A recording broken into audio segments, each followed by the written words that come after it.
কি তুমি এখনো রান্নাঘরে বসে আছো? আমি তো তোমাকে সারা বাড়িতে খুঁজছি। কেন কেন এমন কি যে হলো যে তুমি আমাকে এত খোঁজাখুঁজি করছো? আরে তুমি কি খবর টবর কিছু জানো না নাকি?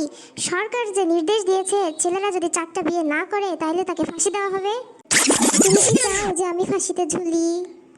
দেখো, আমি তো চাই না যে তুমি ফাঁসিতে ঝুলো, কিন্তু সরকার যখন নির্দেশ দিয়েছে তোমাকে তো সেটা করতেই হবে। তুমি শহীদ হওয়ার জন্য প্রস্তুত হয়ে যাও। এটা আমি কেন বললাম, তুমি কি বুঝতে পেরেছো কিছু? না, আমি তো কিছুই বুঝতে পারলাম না। বুঝিয়ে বলো দেখি। কথাটা এই কারণে বললাম যে তুমি যদি সরকারের কথা না মানো তাহলে সরকার তোমাকে ফাঁসি দেবে, আর তুমি যদি সরকারের কথা মেনে 4টা বিয়ে করে ফেলো তাহলে আমি তোমাকে ফাঁসি দেব। তাই তুমি যাই করো না কেন, তোমাকে তো শহীদ হতেই হবে। আরে না না না না, আমি মরতে চাই না। দাও বাজারের ব্যাগটা দাও তো, আর ফর্দটা দাও, আমি বাজার করে নিয়ে আসি, ঠিক আছে? টোটকাটা তাহলে একদম ঠিক মতো কাজ করেছে।